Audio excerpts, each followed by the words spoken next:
It's that time again. It's time for another Saturday night special, where we talk about everything rockhounding related. I've been getting my organizing on. Check this out.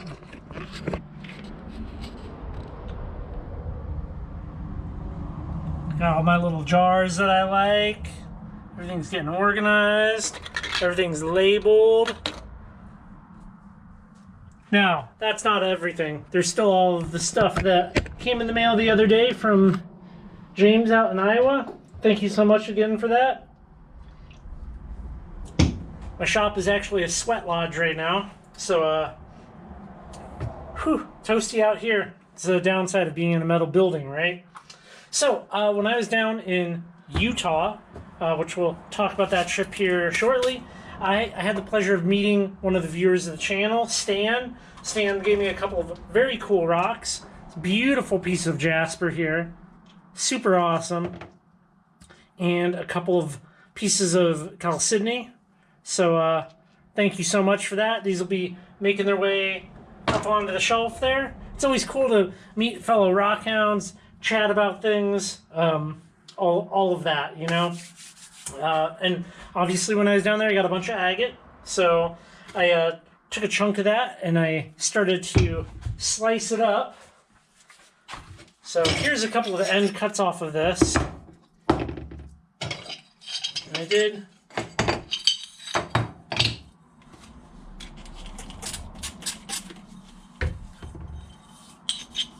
Look at that. Isn't that lovely?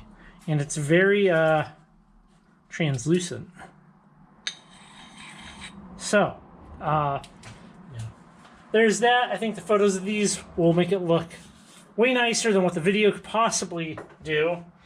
So, started doing some slabbing for some stuff that I got coming up. I want that material ready to go. Going down to Utah, you know, it wasn't exactly a rock hunting trip. There was other motives for heading down there. So, yeah, the rock hounding was secondary, pretty much. And, you know, it was hard. It's the main reason that this channel exists is to kind of share the trips that me and Sarah take and, well, have those memories put down in video format, along with encouraging other people to get out, go rock hounding, find cool, interesting spots, and have adventures. That's directive number one. So when she's not with me, it's not as enjoyable. You know, one of the things that is really nice, which if you don't do this, I suggest you do this or try this. So I do like 100% of the highway driving. She does 100% of the city driving. And when we go places, she's got all kinds of books stacked up on her lap and atlases and maps, and she's like Googling stuff. So, you know, we see a town, and the town's called Moose Spit. She'll search that, find out why it's called that. So it's an interesting history lesson, along with her having the roadside geology books, and it's kind of builds this big picture of the area that we're about to go rock hounding in, and it's super awesome, and I absolutely missed that. Is what it is. You know, it's certainly not my preference. I prefer to go with her versus without. So, but there'll be a lot more trips where we'll be together, and it'll be more enjoyable. It'll be more likely to film and go do awesome stuff. Also, I do have a P.O. box now, so that's a thing. There's my address is down below. One of the kind of bigger things that I wanted to talk about tonight is something that I see way too often in the rock hounding world. Not so much in the comments of videos or like anything like that. It's a lot of it's on Facebook for the most part. I mean, you see some of it on YouTube, but it's a scarcity mindset. And a scarcity mindset is, well, if I have something, that's one less thing for you.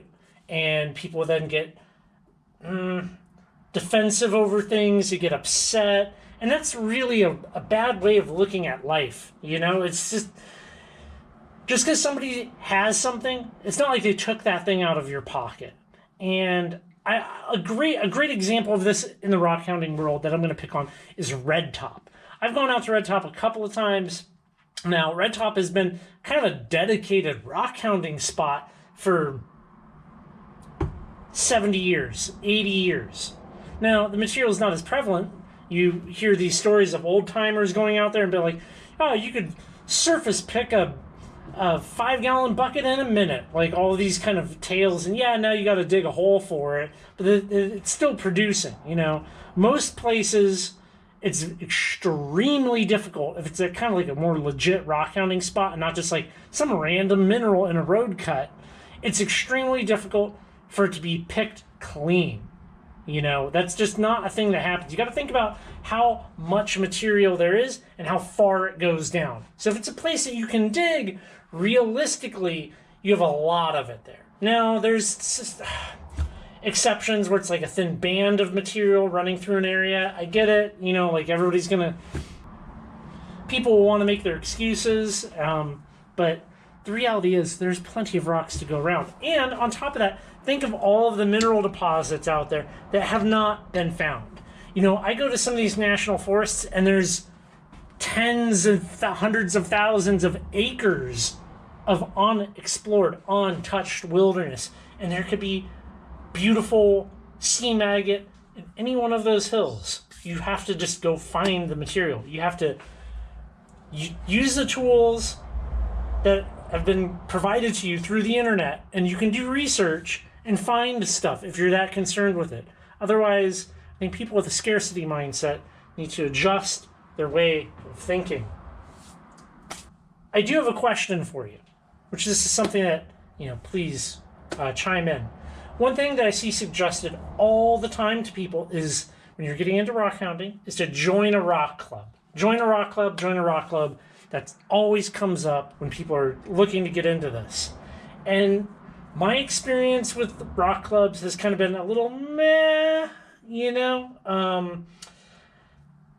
I don't want to name names, but they're not this bastion of information that's just willing to give it up.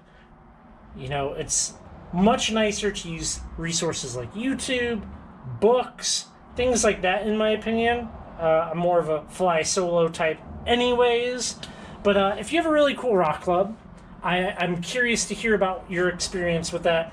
I mean, most of the people I talk to are kind of like, yeah, rock clubs are cool. They have lapidary shops, but it's certainly not a necessity. If you think a rock club's a necessity, please, I am all ears. I want to know, drop the name of your club down below. Like, I would love to look into it.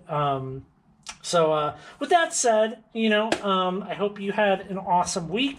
There'll be some interesting content coming this coming week. So look forward to that. Some exciting news, which that will be very, very awesome.